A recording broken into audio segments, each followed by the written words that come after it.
Olá, amigos, boa noite, que a paz de Jesus esteja conosco. Quero agradecer ao Centro de Estudos Espíritas Francisco de Assis a oportunidade de estar aqui para falarmos sobre os laços de família.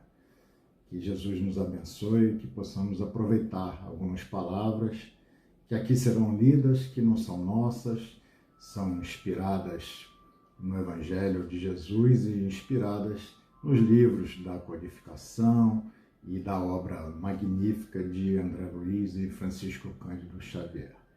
Então, que possamos ter bons momentos. A princípio, eu quero começar falando sobre os laços de família, relacionando o que pude perceber dos laços de família com a questão 775 do Livro dos Espíritos, onde os Espíritos perguntam qual seria a consequência do afrouxamento dos laços de família. A desintegração da família, esse afrouxamento desses laços que unem os componentes de uma família, qual seria a consequência disso? E a resposta dos Espíritos é muito significativa porque eles dizem que seria o recrudescimento do egoísmo.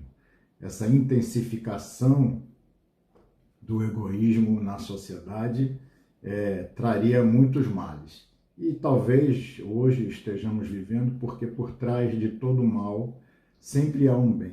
Talvez hoje estejamos vivendo uma volta para a família, um resgate da solidariedade entre os seres e os componentes da família, que a gente possa entender sempre o bem que pode haver por trás de um aparente mal, porque tudo que nos acontece são estímulos que nos favorecem o crescimento, precisamos compreender.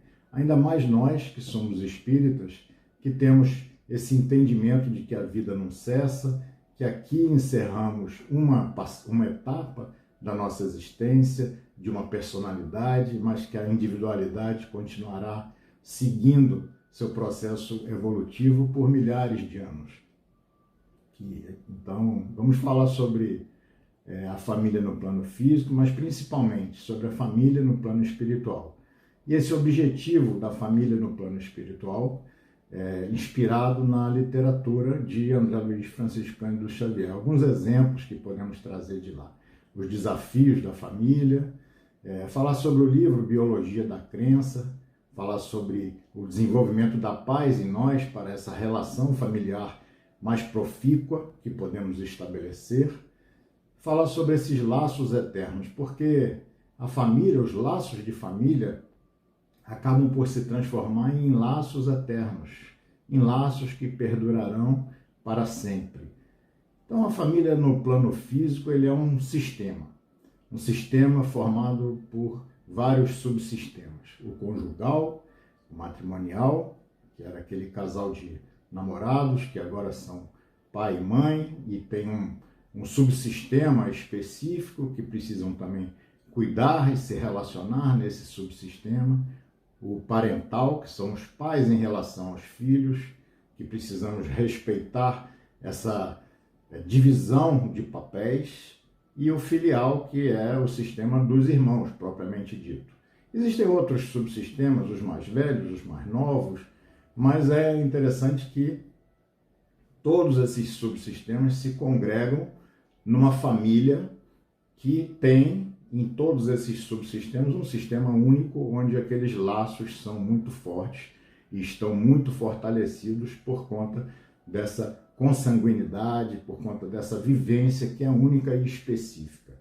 Camilo, que é um mentor de Raul Teixeira, escreve alguns livros, escreveu sobre família, ele vai nos dizer que os laços de sangue impõem e têm força capaz de promover a solidariedade, de incentivar o bem-querer, de instaurar pouco a pouco as bases fulgentes do amor.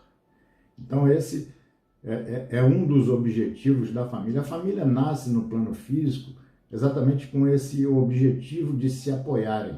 Lá no mundo primitivo, as tribos perceberam de que teria que ter alguém que se responsabilizasse pelas mulheres e pelas crianças, senão a tribo desapareceria, a sociedade não poderia continuar, porque na medida em que as mulheres tinham que cuidar dos filhos, e os homens não cuidavam das mulheres de forma direcionada. Aquelas mulheres e as crianças ficavam desprotegidas, os predadores vinham, matavam as mulheres e as crianças, e a sociedade não teria como prosseguir. E assim, esse papel definido de que teria que ter um conjunto de seres se responsabilizando e se protegendo e se apoiando, assim nasce a família no plano material. Só aqueles da mesma família, desse mesmo grupo, têm um entendimento de vários significados que são próprios ali daquele padrão familiar. Tem um amigo que adora comer asa de frango. Sai para jantar, pode ser o melhor restaurante que for, ele vai pedir asa de frango. Porque o asa de frango tem para ele uma conotação da sua família, traz para ele os sentimentos, ele resgata os sentimentos da sua família, porque era uma família muito grande, 8 irmãos, poucos recursos financeiros nos finais de semana, que compravam um frango, ele sendo o mais novo, sobrava para ele apenas a asa de frango. Então, 40 anos depois, ele ainda vai no restaurante em busca da asa de frango. Na verdade, ele está querendo resgatar aquele sentimento de solidariedade, querendo resgatar aquela união que vivia, toda aquela nostalgia daquela vivência que tinha naquele grupo familiar. Quem não participava ali daqueles almoços aos domingos, onde se dividia um frango para 8 filhos e mais um casal, 10 pessoas para dividir um frango, não tem ideia do significado da asa de frango. Então, só cada um de nós pode compreender algumas ações, algumas reações e alguns sentimentos trazidos da nossa família material, que vai produzir essa solidariedade entre os seres que estão juntos.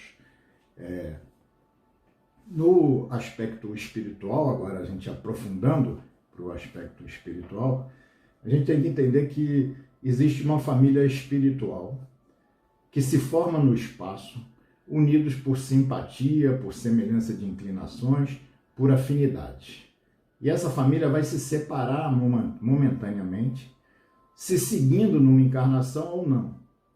Eles vão se reencontrar, esses mesmos espíritos, sob títulos diversos, talvez pelo mesmo título ou por títulos diversos. Então, aquele grupo daquela família espiritual que viveu personalidades como pai, como neto, podem viver numa próxima existência como irmãos, invertendo papéis. Então, assim, esse grupo familiar vai se revezando nos papéis e vão, de forma conjunta, trilhando o seu caminho evolutivo. É muito interessante porque, às vezes, alguém que não é desse grupo espiritual, dessa família espiritual, se junta ao grupo por laços até de ódio, por laços de dificuldades.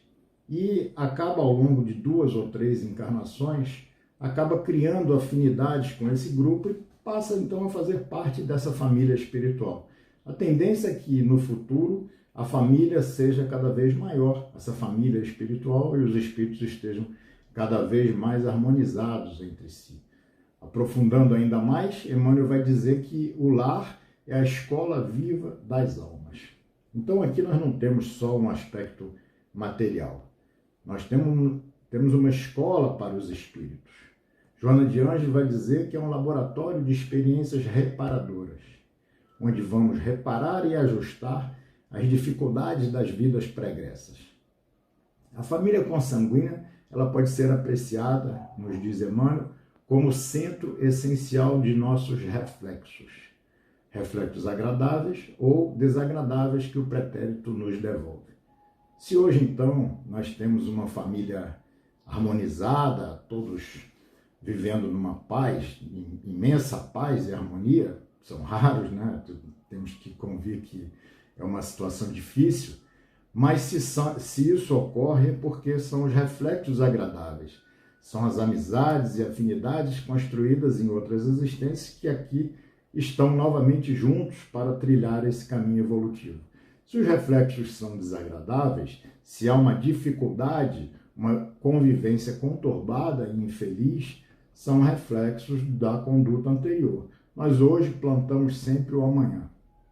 Precisamos hoje colher aquilo que plantamos ontem, estarmos atentos para poder plantar hoje a colheita de amanhã.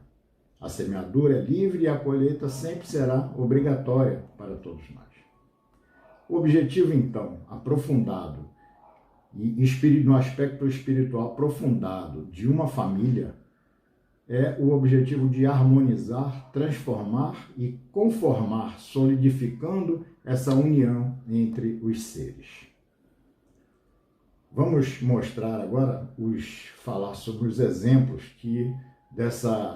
desse objetivo principal de harmonização, que é o objetivo da família aqui no nosso planeta, de provas e expiações, obviamente. Quais são os exemplos que podemos trazer da literatura que podem deixar isso para nós bem claro? Por exemplo, a reencarnação da mãe de André Luiz, no livro Nosso Lar, escrito por André Luiz, psicografado por Francisco Cândido Xavier. É muito interessante porque André vai descobrir que seu pai, que já tinha desencarnado muitos anos antes dele, se encontrava preso no umbral, junto a duas moças, as quais ele tinha, durante a existência material, tido como amantes. E estava agora com elas, preso no umbral, já numa situação de tristeza, desencanto e de sofrimento, mas se via preso àquela plantação que havia feito no passado e não tinha como sair e transformar seu pensamento. A mãe de André Luiz fala para André que ela vem tentando ajudar há muito tempo, mas que teria que ter uma solução de maior rigor, de maior intensidade, que eles teriam que reencarnar. Então ela disse para André Luiz que ela estava programando uma reencarnação, a reencarnação dela, para receber o ex-esposo novamente como marido e para receber aquelas moças que tinham sido suas amantes na vida anterior como filhas. Imagine como seria essa família onde as ex-amantes seriam filhas daquele que prenderam por muitos anos no plano espiritual. Imagine o apego desses espíritos. E a mãe de André Luiz pensa que ela teria que fazer isso como uma ferramenta, como uma maneira de fazer o ajuste e auxiliar aqueles espíritos, porque ela amava-os. E André vai sempre, às vezes o pensamento de André no plano espiritual se assemelha muito ao nosso pensamento ainda aqui encarnados. André pergunta a ela, mas por que você precisa ir lá? Você poderia ajudar daqui, deixa que ele reencarna e você daqui fica ajudando. E ela vai dizer para André o seguinte: André, o amor, não tem como o amor realizar obras sem colocar as próprias mãos. Então, são esses os exemplos que nós trazemos. Muitas vezes, na nossa família, nós temos dramas diversos de encarnações anteriores e estamos aqui resgatando esses dramas. Não nós como sendo a mãe de André Luiz, pelo contrário, nós muitas vezes somos aqueles que dificultamos o processo, dificultamos a evolução dos seres que estão conosco e temos hoje o papel de ajustar e de reformar essa condição, estabelecer vínculos verdadeiros de afeto, de camaradagem. Temos um outro exemplo no livro Os Missionários da Luz, que é a reencarnação de Segismundo. Segismundo estava tentando uma reencarnação junto a Adelino e Raquel. Ele, na encarnação anterior, teria matado, assassinado Adelino com o objetivo de ficar junto de Raquel. Então agora, depois de muitos anos de trabalho no plano espiritual, Segismundo iria reencarnar como filho de Raquel, transformando aquele sentimento da vida anterior, onde ele queria tê-la como esposa, tê-la como mulher, ele agora viria como filho. E viria como filho daquele que ele tinha assassinado, daquele que ele tinha desarmonizado a família. E muitas pessoas estavam ajudando a reencarnação dele porque tinha uma dificuldade muito grande de se consolidar essa reencarnação, porque Adelino tinha a percepção de que o espírito dele estava lá próximo, na residência, para reencarnar, e só essa percepção fazia com que Adelino não procurasse Raquel e ficasse distanciado de Raquel, e que Adelino, inclusive, com a sua própria mente, ele fazia com que as células reprodutivas dele não funcionassem de forma adequada. Precisou Alexandre, o mentor do livro, fazer um encontro dos dois no plano espiritual. Nesse encontro, Adelino, quando enxerga, quando vê Segismundo, ele se assusta profundamente, ele grita, ele diz, olha ele lá, o assassino, ele vai me matar. Mas eram lembranças de outra existência. E Alexandre vai então harmonizar esses dois espíritos e falar com Adelino que cabia a ele estender a mão àquele espírito que está caído. E tudo se resolve de bom termo. Então é muito interessante para a gente já perceber nesses dois exemplos, duas famílias que se formam com esse objetivo de harmonização e de ajuste. Temos também no livro Ação e Reação, também de André Luiz e Francisco Cândido Xavier, uma história de Silas. Silas era um orientador e vai contar a história dele, que ele tinha levado a segunda esposa do pai à morte. De uma certa maneira, ele tinha induzido ela, Aida, a trair o seu pai e teria contado ao pai que a teria envenenado. Então agora se encontravam no plano espiritual, trabalhando imensamente, o seu pai, Druso, e ele, Silas, realizando imensos trabalhos no umbral, auxiliando muitos espíritos, mas com o objetivo principal de encontrar a Aida, que estava no umbral e eles ainda não tinham localizado a Aida, com o objetivo de promoverem a reencarnação dos três para que pudessem, então, fazer essa harmonização. Então, nós vamos vendo que todos esses exemplos que a doutrina vai nos trazer, que essa literatura magnífica de André Luiz vem nos trazer, eles apontam exatamente para essa direção da necessidade de reharmonização, de ajuste entre os seres. Então, uma das grandes ferramentas que possibilita esse ajuste é exatamente o esquecimento do passado. Esquecemos o passado muitas pessoas dizem que se esquece o passado e que isso nos prejudica porque poderíamos trazer habilidades, poderíamos trazer conhecimentos que nos seriam muito úteis. Mas seria impossível no plano atual que vivemos nesse planeta de provas e expiações, conviver com lembranças que são tristes, que nos humilhariam de forma singular, ou então exaltariam o orgulho numa relação onde fôssemos credores em um ponto específico, porque a existência é muito grande. Você pode ser credor numa existência, mas devedor de tantas outras existências. Então, ele é muito importante, o esquecimento. É como se Deus nos oferecesse uma ficha corrida limpa. Hoje nós vemos pessoas que saem da prisão e têm aquele atestado de antecedentes, onde está lá marcado o crime que cometeu, e muitas pessoas não lhes dão a oportunidade porque falta confiança, de entregar a confiança a essas pessoas. E acontece conosco porque todos nós somos criminosos, todos nós cometemos crimes nas existências anteriores. Então, quando nós voltamos numa reencarnação com esse esquecimento do passado, porque não só nós esquecemos, também os nossos adversários, também aqueles que convivem conosco, todos esquecem o passado. Então é como se nós tivéssemos uma ficha corrida limpa, uma nova oportunidade que Deus nos oferece para que pudéssemos seguir sem sermos preteridos, sem termos esse preconceito. Então é muito interessante. Eu gosto muito daquele canal que tem dos Amigos da Luz, que é um grupo que faz aqueles vídeos humorísticos sobre o espiritismo, né, um canal espírita, e eles tratam muito interessante essa questão da reencarnação em família, onde aparece um casal perante uma outra moça para se oferecer, se apresentando a ela como, olha, nós vamos ser seus pais na próxima encarnação. E aí o rapaz está falando e a moça está com a cabeça no ombro dele, assim, escondida.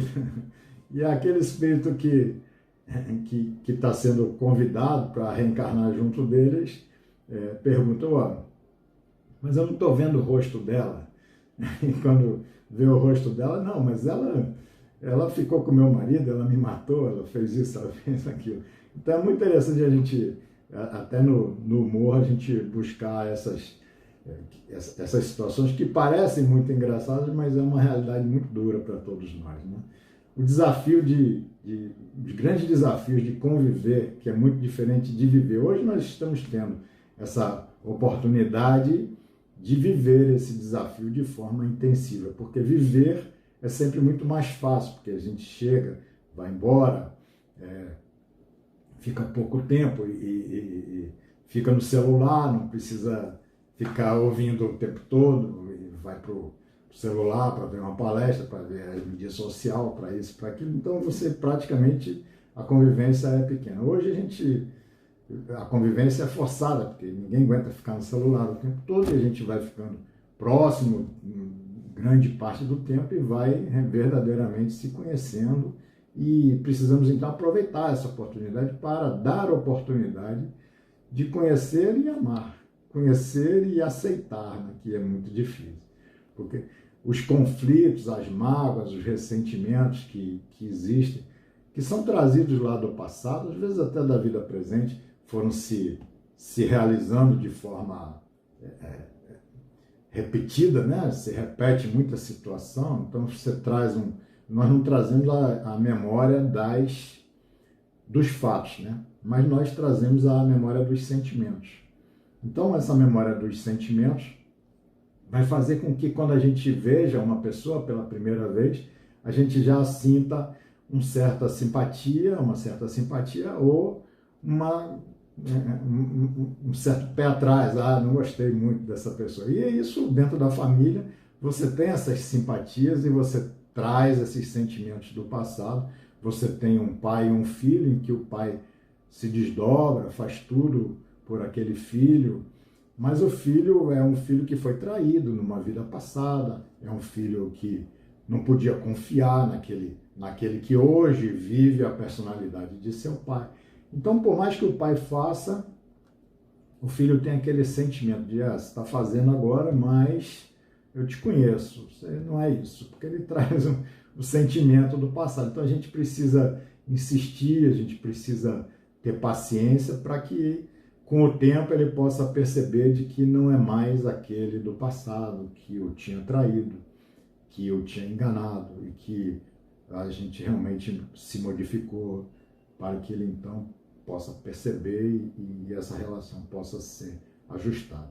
Nós temos uma imaturidade psicológica muito grande em nós para podermos suportar tudo que a vida em família nos traz.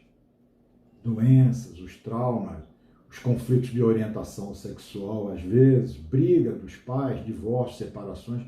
Essa imaturidade psicológica realmente é muito grande. A gente precisa sempre ter um ponto de apoio, ter uma base estruturada. E é muito importante que o Espiritismo para todos nós, e que seja para todos nós, essa base estruturada para podermos seguir convivendo com todas essas dificuldades que a vida, que é um desafio para os espíritos, vem nos oferecendo, né? Então, eu queria só aproveitar esse assunto, que eu acho que tem tudo a ver, falar sobre o livro Biologia da Crença, de Bruce Lipton. Ele vai falar que, às vezes, nós carregamos em nós crenças que nos desvalorizam. Vai dizer que a criança, até os 7 anos, ela vibra num padrão de onda teta. O padrão de onda teta é o padrão de onda das pessoas hipnotizadas. Então, a criança até os 7 anos tem a sua mente vibrando num padrão de onda como se fosse uma pessoa hipnotizada, absorvendo todas as informações. E muitas vezes absorvendo aquelas informações como sendo algo que possa influenciar o fundo da sua mente, que possa fazer ela crer em uma realidade que não é o correto. Quando a gente vira para uma criança que derruba um suco, derruba um copo, e você diz, você não faz nada errado, você acaba lançando uma mensagem que está para uma mente que está vibrando nesse padrão de onda teta, e essa mente vai absorver, e depois com 30 anos a pessoa vai ter dificuldade, vai perder o emprego e vai justificar porque realmente ela não faz nada certo. Porque aquele padrão, aquele programa subconsciente que roda na nossa mente a maior parte do tempo, ele incorporou aquela mensagem. Então é muito importante a gente ter muito cuidado naquilo que a gente fala. E que tenhamos também muito cuidado, ele vai dizer que as crenças que nós absorvemos, elas são em geral tóxicas. Elas vão formando esses programas subconscientes, pilotos automáticos que controlam o comportamento da nossa vida. Nossa vida é uma impressão desses programas, a impressão do nosso pensamento. Só que o nosso pensamento, 95% não é criado por nós. Nós vivemos 95% do tempo controlados por esse padrão de pensamento subconsciente, que está influenciado por aquilo que nos diziam quando éramos crianças e está influenciado também por aquilo que vemos no dia a dia, na mídia e nos jornais e tudo que... Então é muito importante a gente, principalmente nesse momento, a gente também saber arejar, a gente não se deixar influenciar tanto pelas informações negativas, porque elas vão ficar no nosso subconsciente e fazer rodar um programa subconsciente. A gente vai acabar acreditando que vai todo mundo morrer, que vai todo mundo, que a sociedade vai se acabar, que vai todo mundo passar fome. Então a gente precisa se resguardar disso tudo e para manter o nosso pensamento sadio, né? Emmanuel vai dizer no Pensamento e Vida que vem informar ainda uma vez de que nosso pensamento cria a vida que nós procuramos. Então, é importante, já que o nosso pensamento é criador da nossa realidade, é importante que a gente possa ter esse nosso pensamento estruturado, e estruturado nas ideias positivas, na fé, e orar, e participar de todas essas oportunidades que nós temos, até virtualmente, no centro que eu frequento, nós temos feito o Evangelho segundas, quartas e sextas, no grupo, todo mundo entra e todo mundo lê e faz um evangelho em conjunto, coisa que não fazíamos antes e hoje nós estamos fazendo e tem sido muito positivo, criando e fortalecendo, por incrível que pareça, essa condição de estarmos isolados, vem até fortalecendo os laços que nós mantemos entre os componentes do grupo por conta desses evangelhos constantes, segunda, quarta e sexta, estamos ali juntos, fortalecendo uns aos outros, cada um dando a sua visão do que está enxergando na doutrina e de que maneira que a doutrina pode nos auxiliar. Até as mensagens que nós lemos, não sei se vocês têm essa percepção, até as mensagens que nós hoje, quando abrimos o Evangelho, parece que elas têm uma força muito maior. Quando vivemos momentos de dificuldade, as mensagens falam muito mais profundamente em nosso coração. Parece que nós, quando abrimos uma mensagem, nós pensamos, nossa, nunca tinha visto isso dessa maneira. Nossa, como essa mensagem é profunda, como ela bate fundo, bateu fundo no meu coração. Então, é muito interessante. Nós temos muitos conflitos internos, né? A maioria deles são conscientes e próprios, mas muitos são inconscientes, criados através dessas agressões familiares ou até de vidas passadas. E o problema é que se deixarmos esses conflitos em nossa mente, se o nosso mundo interno é uma luta, nós vamos estar em luta com o mundo externo, com o mundo à nossa volta. A realidade externa que nós percebemos vai ser fruto dessa luta constante. Então vamos estar sempre em luta. É interessante perceber, ontem eu estava lendo, estou relendo toda a série André Luiz e estou agora no Mundo Maior, né? E estava lendo uma frase no Mundo Maior que eu achei assim sensacional.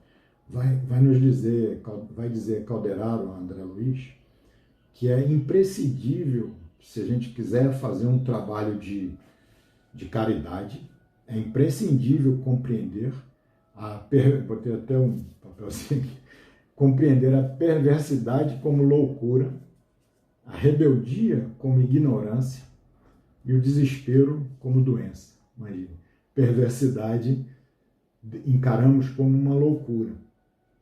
Um ser que enlouqueceu, aquele que produz a perversidade. A rebeldia encaramos como ignorância. E é pura verdade, em vários outros livros, Missionários da Luz, Alexandre vai dizer a mesma coisa, que rebeldia é ignorância.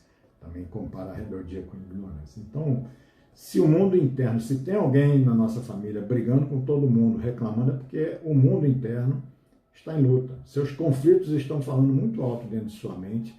Então, aquela luta interna passa a ser uma luta externa, uma luta com todos. A gente precisa ter paciência, a gente precisa compreender. Tem um outro livro interessante que é Carta a um Jovem Terapeuta, de Contardo Caligares. Ele diz para a gente o seguinte, que a convivência forçada, porque nós demoramos muito, entre todas as espécies, nós demoramos muito a ter uma certa autonomia. E somos obrigados a ficar naquela convivência forçada com os nossos genitores, com a nossa família. Ele vai dizer que a convivência forçada ela é uma bênção, mas também é uma praga. É uma bênção porque nos ajuda a interpretar o mundo complexo de afetos. Mas é uma praga por interpretar o mundo, porque quando nós podemos sair da família, nós já temos uma certa condição de interpretar o mundo, de interpretar esses afetos e de interpretar aquilo que queremos e podemos nos defender do mundo. E também é uma praga porque essa convivência vai implantar todos esses padrões em nossa mente, implanta preconceitos, implanta tudo isso, e nós terminamos por repetir padrões. Então a gente precisa estar sempre alerta e a doutrina é muito útil para que a gente possa sair dessa condição de repetir padrões, né? Bom, então é importante a gente desenvolver nesse nosso relacionamento com a nossa família, desenvolver a paz, né? A paz consigo mesmo. O que é a paz comigo mesmo? É que a minha ideia esteja de acordo com aquilo que eu faço. Uma coerência entre as ideias, as falas e os atos. Isso vai fazer com que eu tenha paz comigo mesmo. E a paz com o próximo, a paz com aqueles que estão convivendo comigo na minha família. Ter a condição de conviver com a diferença, que isso pressupõe um respeito ao direito do outro. É o amor ao próximo. É muito importante a gente desenvolver isso, porque cabe a nós a proteção do nosso ambiente familiar. Se a gente desajusta esse ambiente familiar, não vai um mentor aqui incorporar em algum dos familiares para querer fazer o ajuste do padrão vibratório da nossa residência.